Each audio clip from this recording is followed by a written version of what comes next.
All right, everybody, welcome to this week's edition of Southern Woods and Waters. I'm your host, Brandon Dowdy. I tell you what, we've got a really exciting show for you guys tonight. You know, here in Tennessee over the last, let's say, decade or so, the quality of deer in the state of Tennessee that have been taken has just increased and increased and increased, and it's got so much better than it was. And TWRA and efforts through other organizations have really just changed the face of deer hunting, especially in the last, let's say, 20 years. Well, what we're going to be talking about tonight is just how far it's come and how we are looking as a state now with our deer herd. And we got a couple of really nice bucks to share with you tonight. We're going to be going along with me on a deer hunt for a buck that I've got a couple years of history with, a real nice deer that I was able to take in Middle Tennessee. And then we're going to move on to a buck that is just something really, really special. I'm joined tonight in studio by several friends, but I've got just to my left here is Mr. Don Gregory, and this beast that you see sitting in front of us here, Don took back, is November 16th. November 16th. Mm-hmm. And it was taken here in Tennessee as well. We're going to be getting into the story of that deer a lot more. We've also got our buddy Randall Haley with us tonight, and down there on the end, Mr. Dayton Blair. And just going to have a great time. I want you guys to enjoy this. Again, we're going to go ahead and take you along on a hunt right now. And with me here in Middle Tennessee, we'll be back here in just a minute. Well, the hunt that we're going to be sharing with you guys on tonight's show actually has a history that goes back a couple of years for us now. 2 years ago, in 2017, while hunting with my good friend Andy Coker, we had a group of bucks come in behind a hot doe in mid-December, and there were several good bucks with them, including a very, very nice-looking 2-year-old 8-pointer. We knew right then that this deer would have great potential in the future, and we look forward to watching him grow. In 2018, I had several different encounters with this buck, including on opening day of muzzleloader season, and I ended up letting him go. It wasn't very easy at the time, but as we knew that if he would make it through the 2018 season and get to 2019, that this deer would probably make something pretty special. Once we started getting those first trail cam pictures of him in 2019, we knew that we had made the right decision, and it was time to set up a plan to try to get on this buck. We hope you guys enjoy following us along as we're trying to get on a great Middle Tennessee deer.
While Emery and I are just kicked back in our blind watching these turkeys feed, Jack calls me and says, "Man, I think I might have just messed up."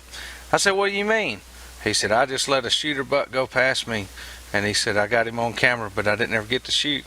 It turns out the sun was right in Jack's face, and he just couldn't tell what buck this was when he was first filming him. By the time he figured out what it was just too late. He had filmed the very buck that we were in there after and saved his life for at least a couple more days.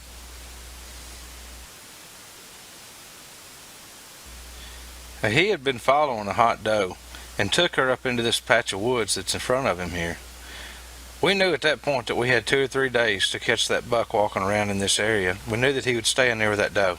So the next day I was right back in there waiting on him.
Well, the second day being after him was kind of slow. We saw quite a few deer, not really any good ones. We knew that the buck we were after was still locked down with that doe up there in that wood line just at the top of the screen that you keep seeing. I knew eventually if I would stay patient enough that he would come back out with his girlfriend and I would get my chance. All right, welcome back everybody. I want to go ahead and take you guys over. We're going to do this week's wild game forecast. It's being sponsored by our friends over at Wilson Bank and Trust. Stop in and see them at one of 28 Middle Tennessee locations, and be sure to tell them thank you for everything they do for us right here at Southern Woods and Waters. Guys, there's still plenty going on in the outdoor world right now. You know what, the deer season has kind of slowed down a little bit. They still, I know that there were some bucks chasing some does today because I had a buddy filming them doing it out of the stand. So it's not over. Dayton, there's some fish starting to bite, ain't it, buddy? Dude, it's wide open. It's getting good. Well, it's that time of year. I mean, here's what the deal is. We've got such a warm winter. I mean, the water temperature is 54 degrees. You know, so fish don't have to move out to really feed. There's bait fish everywhere, and that's all your lakes. So it's that time of year, man. I mean, if we got 60 to 90 days before April gets here, we don't have much winter left. So how many days do we have that we're going to get snow or when the lake's going to freeze over? It might not do it this year. I mean, usually by January 1, if we don't have a lot of cold, frozen water, it's just not going to happen. So now what is this rising water going to do to them right now, Dayton? We come over the river earlier, man, and it is up high. What's that going to do? It depends on what you fish for. If you're a cat fisherman, it's great. If you're a bass fisherman, it's also great, depending on how your techniques are.